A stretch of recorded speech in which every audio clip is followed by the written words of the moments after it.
these were the verses of Holy Quran. Thank you, Ali Dogan, for doing this.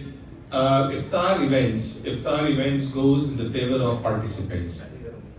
بابا ملک خان ملک صاحب جی سر. جو افطار کے ڈنرز ہوتے ہیں وہ آنے والوں کی فیور میں جاتے ہیں. کیسے؟ کہ آرگنائزرز جتنا چاہے پروگرام کو لمبا نہیں کر سکتے کیونکہ افطاری کا ٹائم آنے والا ہوتا ہے. اور میں سمجھتا ہوں کہ سال میں ایک ہی مرتبہ جیت ہوتی ہے آنے والے مہمانوں کی، ورنہ پورا سال ایونٹس میں ہم جاتے ہیں اور آپ کو یقیناً جو کھانے کا ٹائم ہوتا ہے اس سے تھوڑا آگے آپ کو صبر کرنا ہوتا ہے. بہرحال آج ماہ مبارک کا جو پہلا عشرہ ہے، عشرہ رحمت، وہ مکمل ہونے جا رہا ہے کہ جب ہم آج افطار کریں گے تو انشاءاللہ 10 روزے اختتام پذیر ہو چکے ہوں گے اور یہ عشرہ رحمت جو ہم سے گزر رہا ہوگا اور ہم ٹرانزیشن ہو جائیں گے عشرہ مغفرت کے اندر.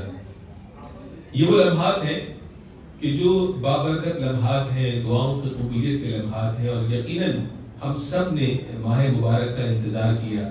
ماہ مبارک کی آمد پہ کچھ تیاریاں کی، نہ صرف جو ہے وہ افطاری اور سحری میں کیا پکایا جائے گا، کیا جناب اویس اقبال لیکن اس سے زیادہ ہم نے اس چیز کی ضرور تیاری کی ہوگی کہ کس طرح سے اس ماہ مبارک میں پچھلے رمضانوں کے مقابلے میں ہم اپنے اللہ کو اور اس کے پیارے حبیب علیہ السلام کو راضی کرنے کے لیے کون سے ایسے اعمال کریں گے، کن ایسے کاموں کو ترک کریں گے اور کن ایسے نئے خیر کے کاموں کو اپنائیں گے کہ جس سے ہم اپنے آپ کو اپنے رب کی بارگاہ میں ایک منفرد انداز سے، ڈیفرنٹ انداز سے پریزنٹ کر سکیں. امید ہے مجھ سمیت آپ سب لوگوں نے کچھ نہ کچھ ایسا عمل ضرور کر رکھا ہوگا، اور اگر کبھی خامی رہ گئی جو کہ ہم انسان ہیں کہ ہم نے کہیں نہ کہیں 19-20 ہماری پرسنالٹی کے اندر موجود ہے، لیکن اللہ تبارک و تعالیٰ کی ذات بڑی معاف فرمانے والی ہے.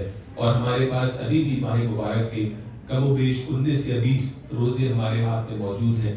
ابھی بھی جو ہے وہ وقت ہمارے ہاتھ سے نہیں گیا، لیکن جب یہ ماہ مبارک چلا جائے گا، عید کا دن آئے گا، تو کم سے کم ہم سیلیبریٹ کرنے والوں میں سے ہوں، ریگریٹ کرنے والوں میں سے نہ ہو کہ کاش میں وقت اٹھ گیا ہوتا، کاش میں نے اپنی نیند تھوڑی کم کر لی ہوتی، کاش میں نے قرآن کریم کی تلاوت تھوڑی زیادہ کر لی ہوتی کہ کس طرح سے میں اللہ تبارک و تعالیٰ کو راضی کرنے والا بنتا. تو آج ماہ مبارک کے 10 روزے مکمل ہونے والے ہیں، اور جب مصدق بھائی اپنی کسی بھی ایونٹ میں دعوت دے تو نہ کرنا بڑا مشکل ہوتا ہے. اس وقت جو ہے وہ جتنے لوگ یہاں موجود ہیں، sorry I am speaking more in Urdu, hopefully you will be able to accommodate.